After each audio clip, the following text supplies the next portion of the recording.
주님께서 주신 말씀은 요한복음 21장 1절로 14절까지의 말씀입니다. 요한복음 21장 1절로 14절까지의 말씀입니다.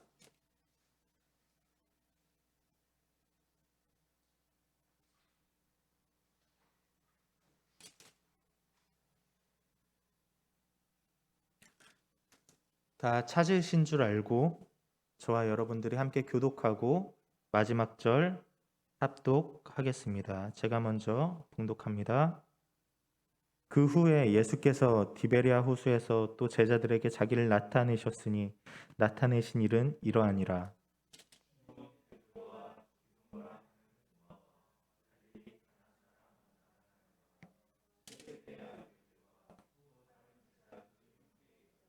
시몬 베드로가 나는 물고기 잡으러 가노라 하니 그들이 우리도 함께 가겠다 하고 나가서 배에 올랐으나 그날 밤에 아무것도 잡지 못하였더니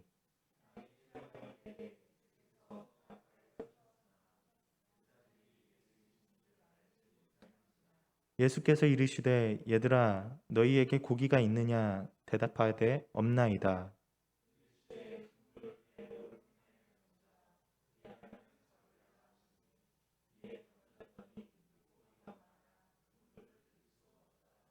예수께서 사랑하시는 그 제자가 베드로에게 이르되 주님이시라 하니 시몬 베드로가 벗고 있다가 주님이라 하는 말을 듣고 겉옷을 두른 후에 바다로 뛰어내리더라.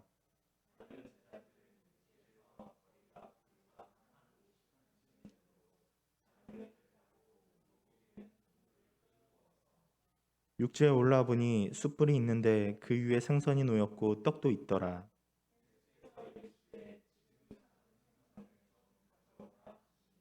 시몬 베드로가 올라가서 그물을 육지에 끌어올리니 가득히 찬 물고기가 153마리라 이같이 많으나 그물이 찢어지지 아니하였더라.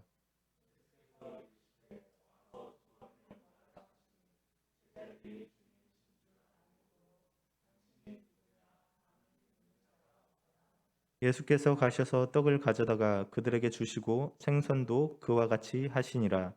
이것은 예수께서 죽은 자 가운데서 살아나신 후에 세 번째로 제자들에게 나타내신 것이라.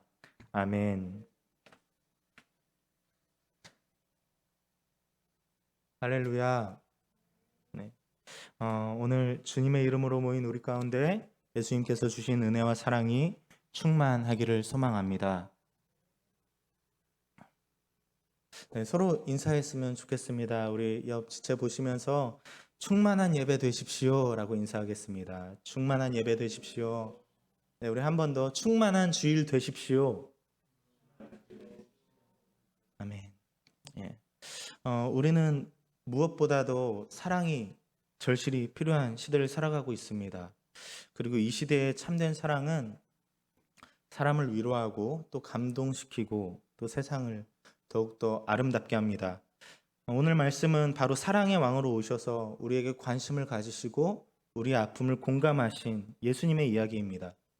성경에 기록된 예수님의 모든 삶은 병든 자, 소외된 자, 억눌린 자, 묶인 자들을 향한 관심과 공감과 사랑의 행적으로 넘쳐납니다. 오늘 본문은 그 넘쳐나는 사랑의 이야기 가운데 예수님께서 우리를 위해 십자가에서 죽으시고 사흘 만에 부활하셔서 세 번째로 자기의 모습을 드러내신 때의 이야기입니다. 예수님께서 살아나신 후에 첫 번째로 막달라 마리아에게 나타나십니다. 그리고 두 번째로 유대인들이 자기들을 찾아 해하지 않을까 두려워해서 문을 꼭꼭 잠그고 숨어있던 제자들 가운데 두 번째로 나타나시고 세 번째로 바로 오늘 말씀처럼 디베랴 호수, 이 디베랴 호수는 갈릴리 호수입니다. 이 갈릴리 호수에 제자들에게 나타나셔서 자기의 모습을 보이십니다. 오늘 본문 이야기를 잠깐 설명드릴게요. 7 제자 중 한 명인 시몬 베드로가 오후에 물고기를 잡으러 간다고 합니다. 낚시를 하러 가겠다는 거죠. 그물질. 요즘처럼 뭐 취미로 낚시를 하거나 재미로 낚시를 하는 것이 아니라 저녁밥을 먹어야 하겠다라는 뜻으로 받아들여집니다. 그물질 하러 가는 일정에 함께 있던 제자들도 모두 동참합니다. 너무 배고팠나 봐요. 갔다 와, 나는 괜찮아, 이게 아니라 함께 있던 제자들이 모두 그물질하러 갑니다. 그런데 안타깝게도 날이 새도록 오후에서 그 다음 날이 되고 동이 트기 전까지도 아무것도 잡지 못합니다. 어, 이들 중 다수는 어부의 인생을 살았었어요. 어부의 자녀인 사람도 있고 어부를 어부로 삼던 사람들도 있는데, 이들의 이 그물질에 대한 박식한 지식과 지혜와 그 오랜 노하우와 경험으로도 한 마리도 잡지 못했대요. 이들에게는 지금 그 상황이 굉장히 고된 상황이었을 것입니다. 우리가 지금 겪고 있는 팬데믹 이 이상으로 너무 힘든 그 상황이었을 것입니다. 더군다나 죽으신 예수님 때문에 무척이나 허탈한 마음을 가지고 있었습니다. 물론 부활하셔서 제자들 가운데 모습을 보이긴 했지만 이제 제자들은 어떻게 살아야 할지 몰라요. 동해 번쩍 서해 번쩍 나타나시는 예수님을 어떻게 따르며 살아야 할지도 모르고요. 막막합니다. 언제 유대인들이 자기들을 쫓아오고 찾아와서 해야 할지도 모르는 상황에 불안함에 떨며 살고 있습니다. 그들이 갈릴리로 돌아온 것도 함치 앞도 모르는 이 상황 앞에서, 그래, 우리 다시 처음으로 돌아가 보자. 우리 갈 데 없으니까, 어떻게 해야 할지 모르겠으니까, 그래, 익숙한 곳에 한번 가자.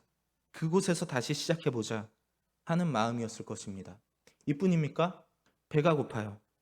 제대로 먹지도 못해서 배가 무척이나 고팠을 것입니다. 영과 육이 아주 궁핍한 그 상태였을 것입니다. 그때 예수님께서 찾아오십니다. 어떤 모습으로 찾아오십니까? 진짜 섬세하고 자상한 모습으로 찾아오십니다. 예수님께서 제자들에게 고기 좀 잡혀? 라고 말씀하십니다.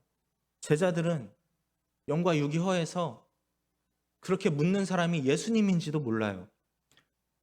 예수님이 금을 던지라 하신 후에 고기가 말도 안 되게 많이 잡히자 그때서야 예수님인 것을 알아차립니다. 저 앞에 있는 이가 예수님인지도 모를 만큼 제정신이 아닌 상태였어요. 몸과 마음이 심각하게 지쳐있는 상황이었을 것입니다. 늦게서야 예수님인 것을 알고 베드로는 바다로 뛰어내려서 육지까지 한 130m 정도 됐다고 해요. 막 물길을 헤치면서 예수님께 나아갔고, 다른 제자들은 얼른 배를 끌고 그 그물을 끌고 육지로 올라옵니다. 그때 잡힌 생선의 숫자가 바로 여러분들이 잘 알고 있는 그 흰색 모나미 볼펜에 새겨져 있는 숫자, 바로 153마리, 153마리, 153마리의 생선이 잡혀 있습니다. 원래 그 정도 잡혀 있으면 그물이 찢어져야 돼요. 이 갈릴리 호수에서 나는 그 베드로 고기라고 하죠. 이 고기는 가시가 많고 날카로워요. 그 정도 실리면요 찢어져야 하는데 찢어지지 않았다고 합니다. 제자들이 육지에 올라와 보니까 예수님은 이미 제자들을 위해서 숯불을 피우시고 생선과 떡을, 세 번역엔 빵이라고 되어 있습니다. 생선과 떡을 그 숯불에 구우셔서 밤새 몸도 마음도 영양실조에 걸리기 직전인 제자들을 먹이시고 채우시는 아침상을 차려주십니다. 예수님께서 차려주시는 밥상. 저는 이때 예수님께서 숯불과 이 구운 생선과 구운 떡으로 제자들에게 아침상을 차려주셨다는 게 참 감동적으로 느껴져요. 그 새벽에 숯불을 지피시는 모습, 생선과 떡을 이리저리 뒤집어가며 굽는 모습, 저 멀리 있는 제자들을 살피며 기다리시는 모습들을 상상하면 눈물이 날 것 같습니다. 개인적으로 이 숯불에 구운 고기나 해산물을 좋아해서인지는 모르겠지만 저는 이 상황이 정말 예수님께서 따뜻하고 자상한 부모의 마음을 가지고 계신 분이시구나 하는 그 마음을 저에게 강력하게 느껴요. 여러분, 음식을 숯불에 구우면 얼마나 맛있습니까? 장어도 숯불에 구우면 진짜 얼마나 맛있습니까? 생선, 떡, 숯불에 구우면 건강에도 좋고요. 맛있습니다. 그리고 이 아침상의 영양이 굉장히 중요한데 생선과 떡, 단백질, 탄수화물, 지방 얼마나 골고루 건강한 그런 아침 메뉴입니까? 너무 건강한 메뉴라고 여겨집니다. 그 메뉴로 제자들을 먹이십니다. 제자들은 순식간에 텅텅 비었던 몸과 마음이 채워집니다. 예수님의 부재로 인해 공허하고 불안했던 마음이 채워졌고요. 배고픔으로 인해 괴로웠던 육의 욕구도 채워졌습니다. 예수님은 제자들의 아픔을 공감하시고 제자들의 필요를 사랑으로 아주 자상한 부모의 모습으로 채워주셨습니다. 전에 이야기 드린 적이 있는 것 같긴 한데 이 부모의 마음을 생각하니까 아주 어렸던 때가 생각이 나요. 아주 어렸을 때 제가 학교에 가기도 전의 일입니다. 둘째 누나가 우리 집을 나가자 이렇게 가출하자고 저를 꿰어내요. 뭐 부모님과 무슨 일이 있었는지 모르겠지만 초등학생이었던 둘째 누나가 그 당시엔 국민학생이었죠. 국민학생이었던 둘째 누나가 저를 가출하자고 꿰어내요. 그래서 아침에 가방에 그 쇠고기면 아세요? 쇠고기면 하나씩 넣고 메고 아침에 가출을 해요. 아침에 나온 가출은 저녁까지 이어집니다. 돈도 없고 갈 데도 없고 아침에 꺼내온 그 생라면은 바로 먹어치웠고 이제서야 집에 가자니 정말 많이 맞을 것 같고 두려워서 누나 전 어쩌지 못하는 상황이에요. 그러다가 골목길에서 엄마를 만납니다. 저희를 찾으러 오신 거죠. 얼마나 찾아다니셨을까요? 저희는 엄마를 만나서 기쁘지 않습니다. 겁에 질립니다. 혼날까봐, 맞을까봐. 그런데 어머니께서는 누나와 저의 몸을 여기저기 살피시더니 아무 말씀 안 하시고 손을 잡고 어디론가 가세요. 그곳은 저희 형편으로는 절대 갈 수 없었던 그 시골의 그랜드 뷔페라는 이름으로 큰, 지금처럼 뭐 고기 뷔페 이런 게 아니라 고기도 있고 김밥도 있고 먹고 싶은 모든 게 있는 잡채도 있고 그 큰 뷔페에 데려가셔서 말없이 저희에게 실컷 먹게 하십니다. 잃은 자녀를 찾은 기쁨도 있으셨겠지만 아침부터 지금까지 얼마나 힘들고 배고팠을지, 얼마나 무서웠을지 그 마음을 들여다보고 불쌍히 여긴 자녀를 향한 부모의 마음입니다. 우리를 향한 예수님의 마음이 바로 이 마음입니다. 히브리서 4장 15절을 함께 볼까요? 이렇게 기록되어 있습니다. 함께 읽습니다. 우리에게 있는 대제사장은 우리의 연약함을 동정하지 못하실 리가 아니요 모든 일에 우리와 똑같이 시험을 받으시니로되 죄는 없으시니라. 아멘. 우리의 연약함, 이것을 공감하고 동정하지 못하실 분이 아니라는 겁니다. 다 하신다는 겁니다. 일부러 사람의 몸을 입고 오셔서 이 땅에 오셔서 우리의 아픔을 완전히 공감하고 우리의 필요를 아시는 분이 바로 예수님이라는 것입니다. 오늘 제자들에게 나타내신 예수님의 모습은 물론이고요, 하나님께서 독생자 예수를 보내신 사건, 그리고 진짜로 예수 그리스도께서 인간의 몸을 입고 구원자로 이 땅에 오셔서 죽으시고 부활하신 이 모든 사건들이 바로 우리의 아픔을 동정하고 우리의 죄를 불쌍히 여기고 공감하신 결과라는 것입니다. 예수님께서 우리의 마음을 아십니다. 예수님께서 우리의 아픔에 공감하시고 우리를 위로하십니다. 아멘이십니까? 그 주님이 함께 하시는 그 위로가 우리 모두 가운데 있기를 소망합니다. 최근 제가 그 유튜브에서 짤막하게 나오는 그 영상을 몇 개를 봤는데 그 중에 감동이 되었던 영상이 있습니다. 두 가지 영상인데 하나는 취객을 끌어안아주며 진정시키는 그 청년의 모습이고요. 하나는 어느 나라인지는 모르겠지만 어린 두 아이가 이렇게 그 또래가 함께 마음을 나누는 동심으로 돌아갈 수 있는 아주 감동적인 영상인데 이 영상들을 보면서 참 마음 아프기도 했고 또 한편으로는 감동을 주었던 영상이라 이 영상을 보면서 참 많이 울었습니다. 그래서 여러분들과 함께 이 영상을 좀 잠시 보았으면 좋겠습니다.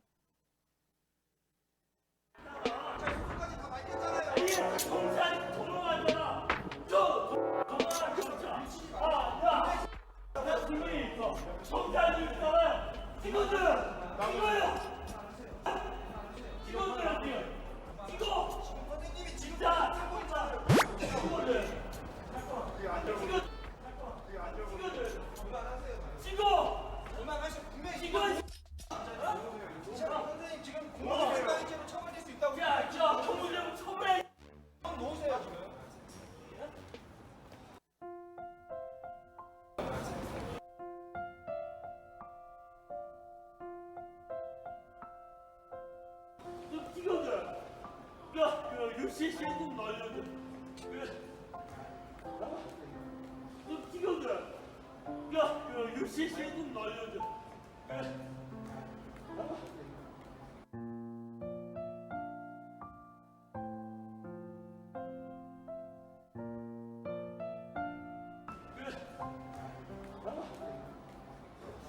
예, 저기 조관님 있잖아요.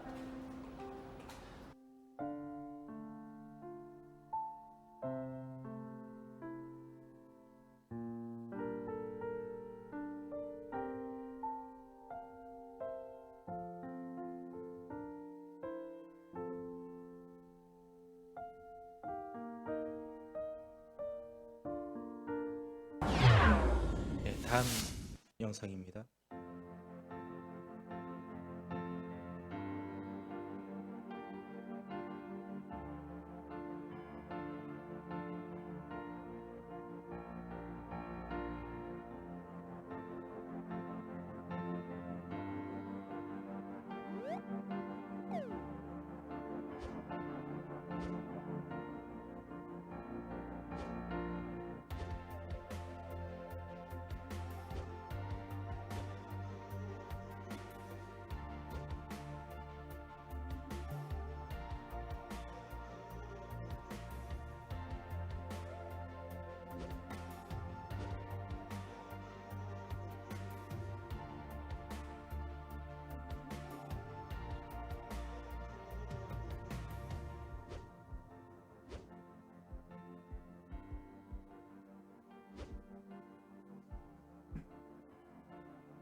네, 하늘 아래 살면서 참 이해가 되지 않고 또 마음 아프고 또 기도하게 되는 영상이고, 또 첫 영상에서는 끌려갈 수 있어요 라는 말로 진정시키고 제지하는 게 아니라 안아주고 위로하면서 품어주면서 그 위로를 하는 모습이 저에게는 굉장히 강력한 감동이 되었습니다. 여러분, 가슴에 뜨거운 무언가가 느껴지지 않습니까?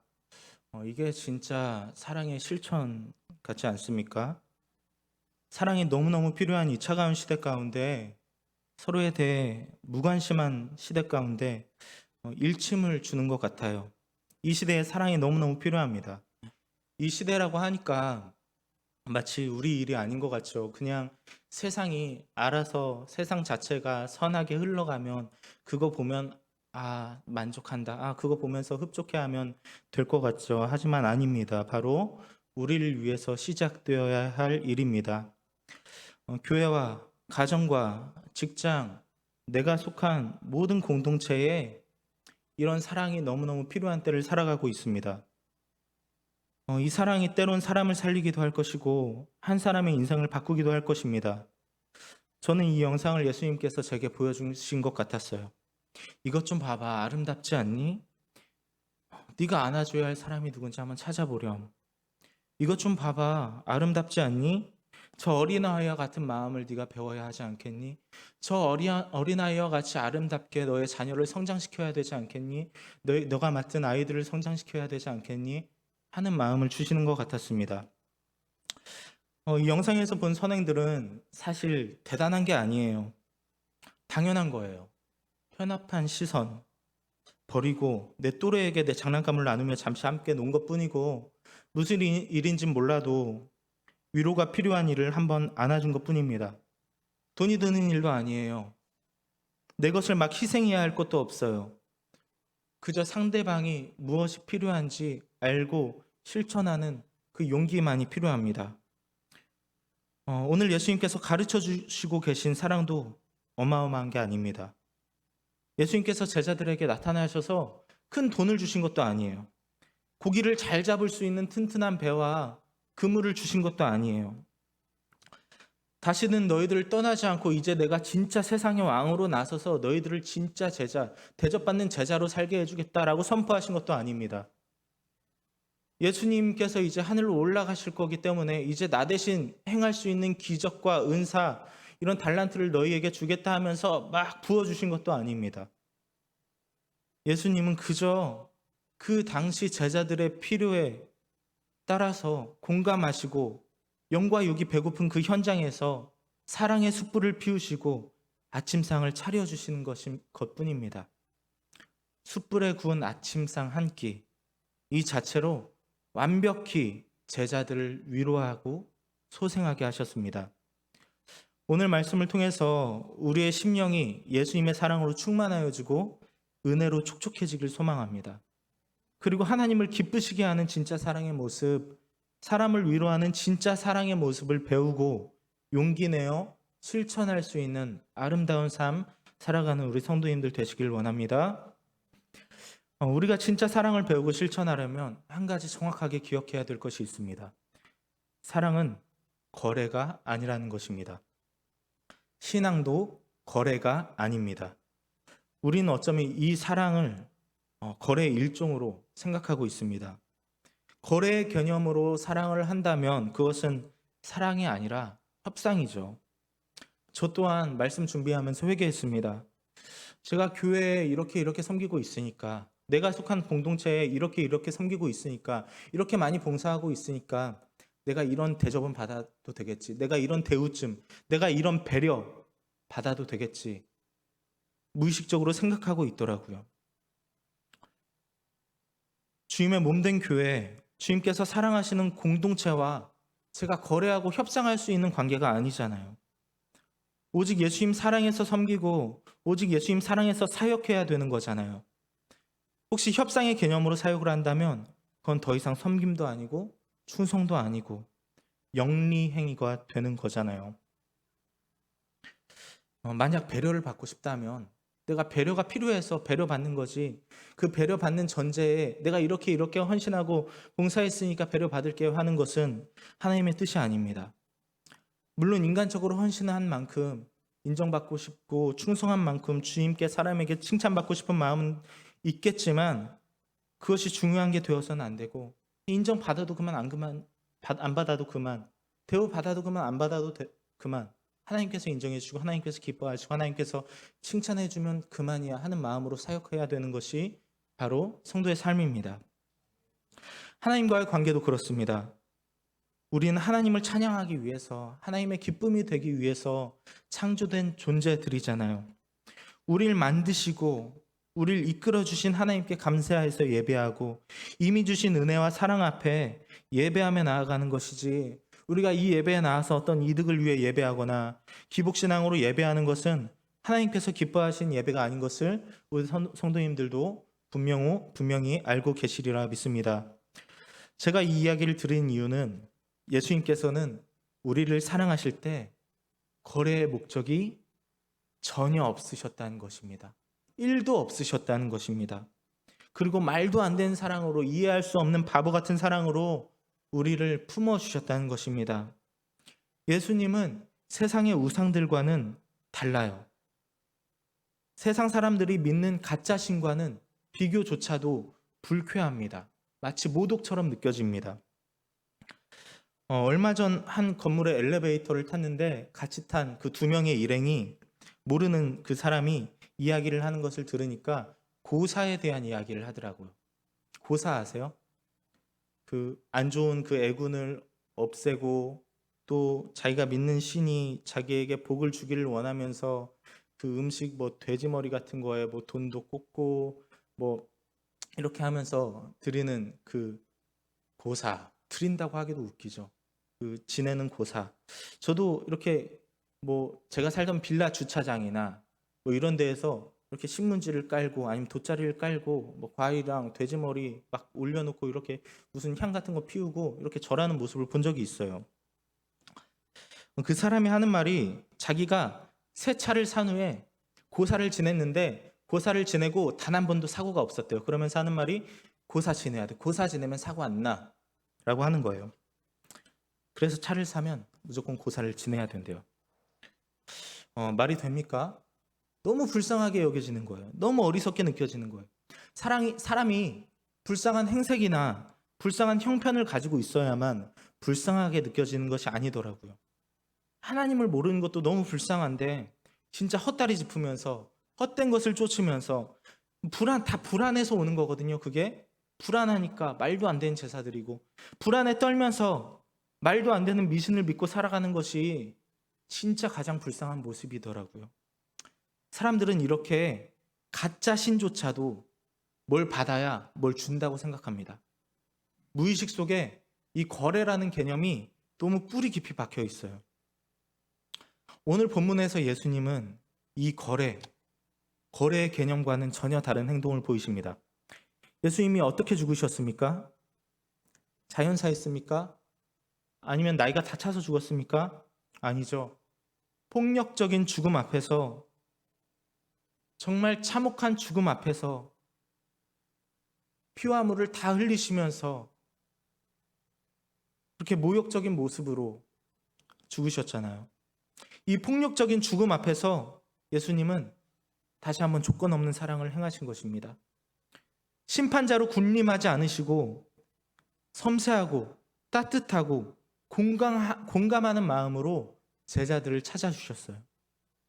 부활하신 후의 여정이 창과 검이 아니라 여전히 인자한 따뜻한 사랑이셨습니다. 부활하시고 자기를 배신한 제자 앞에서 스스로를 보이시며 이렇게 말씀하세요. 첫 마디가 이렇습니다. 너희에게 평강이 있을지어다. 아멘. 예수님께서 호숫가에서 제자들을 부르실 때 어떻게 부르셨는지 아세요? 얘들아, 얘들아. 5절에서 이렇게 말씀해요. 얘들아. 너무 친밀한 호칭 아닙니까? 저도 저희 교회 학교 아이들을 부를 때 한 명이 아니라 여러 명을 부를 때 얘들아라고 불러요. 이 얘들아는요, 정말 친밀한 가족과 같은 관계, 정말 사랑하는 관계에서 나올 수 있는 언어입니다. 얘들아. 물론 얘들아 그만 좀 떠들어라고 할 때도 있지만 이 얘들아는요, 사랑을 전제로 한 그런 언어예요.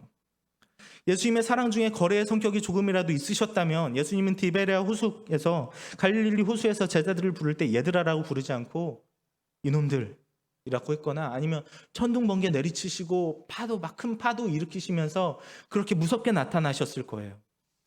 그리고는 어떻게든 너희들이 잡히지 않는 그런 없는 고기라도 잡아서 죽다 살아난 나에게 맛있게 요리를 해서 바치라 라고 하셨을 겁니다.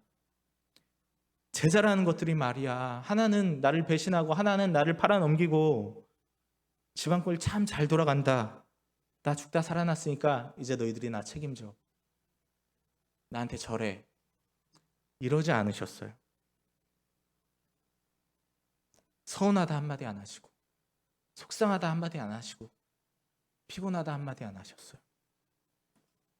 폭력적인 죽음을 경험한 뒤에도 그저 오직 사랑하신 평화의 왕 예수님이십니다. 여러분, 오늘 설교의 핵심은요, 그 키워드라고 하죠. 요즘은 숯불이에요. 숯불은 또 하나의 상징이 있는데 바로 베드로의 배신입니다. 자막에서 요한복음 18장 17절에서 18절의 말씀을 함께 합독하길 원합니다.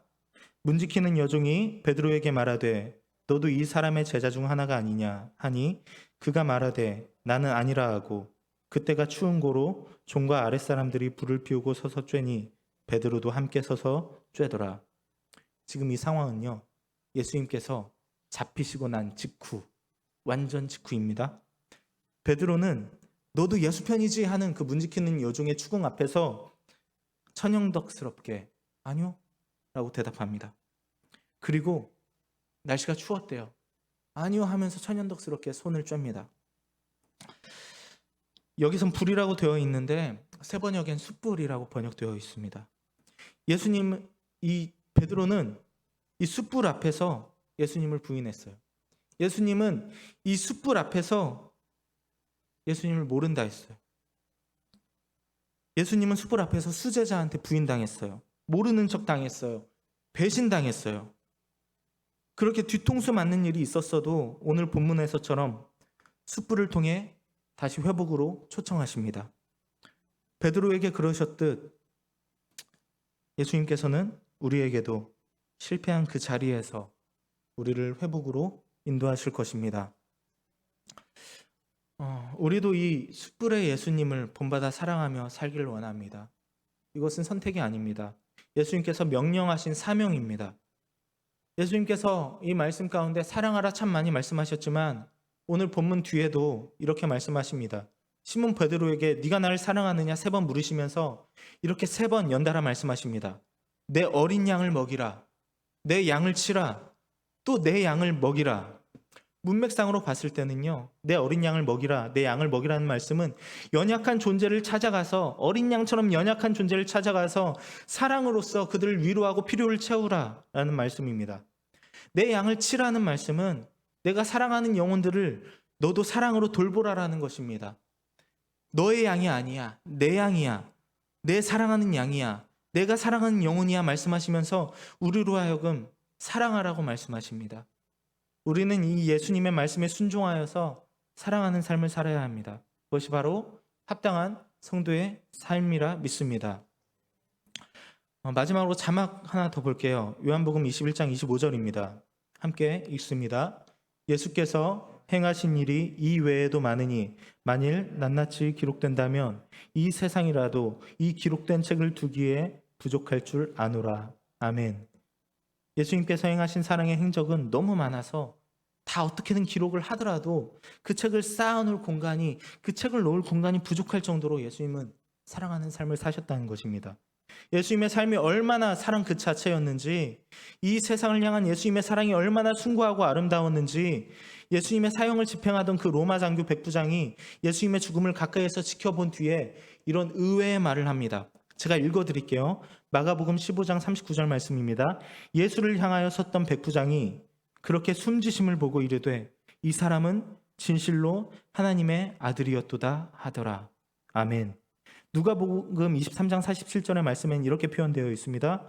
백부장이 그 된 일을 보고 하나님께 영광을 돌려 이르되 이 사람은 정녕 의인이었도다 하고. 아멘. 예수님께서 숯불을 피우시고 생선과 떡을 구우셨던 그 사랑의 마음으로 우리가 살아갈 때 하나님의 칭찬하심과 기뻐하심은 물론이고 세상 사람들이 봤을 때에도 저 사람은 진실로 크리스천이다, 저 사람은 정말로 의로운 사람이다 말하며 하나님께 영광을 돌리게 될 것입니다. 그리고 하나님께서는 우리를 통해서 영광 받으시게 될 것입니다. 말씀을 마칩니다. 오늘 예수님께서 피우신 숯불은 화해와 위로와 회복과 섬세하고 인자하신 사랑의 상징이었습니다. 그 숯불 위에서 구운 생선과 떡은 소망 없는 사람들을 향한 최고의 별미이자 완전한 체험이었습니다. 사랑하는 예수품교회 성도 여러분, 절망과 좌절 속에 있는 이들을 위해서 숯불을 피웁시다. 사랑이 필요한 자를 위해서 숯불을 피웁시다. 그 숯불에 생선과 떡을 구웁시다. 그리고 같이 먹읍시다. 사랑합시다. 내 사랑과 관심이 필요한 곳이 어디인지 주님께 물으며 살아가길 원합니다. 이 말씀 기억하면서, 이 말씀 주신 주님께 감사하면서, 또 이 말씀 따라 살기를 결단하면서 찬송가 200장 달고 오묘한 그 말씀 함께 찬양하고 기도하길 원합니다.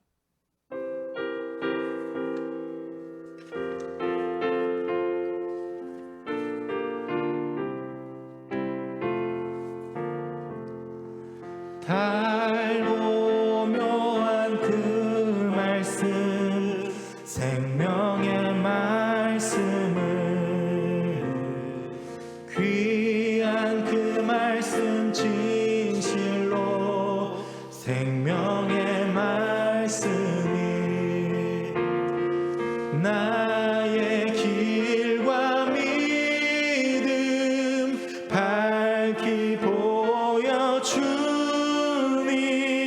아름답고 귀한 말씀 생명샘이로다. 아름답고 귀한 말씀 생명샘이로다. 귀한 주님의 말씀은 내 노래 되도다. 모든 사람을 살리는 생명의 말씀이 겁도 없이 바라 생명길을 가니 아름답고 귀한 말씀 생명샘이로다. 아름답고 귀한 말씀 생명샘이로다. 널리 울리어 퍼지는 생명의 말씀은 마음의 용서와 평안을 골고루 주나니 다만 예수 말씀 듣고 복을 받네. 아름답고 귀한 말씀 생명샘이로다. 아름답고 귀한 말씀 생명샘이로다.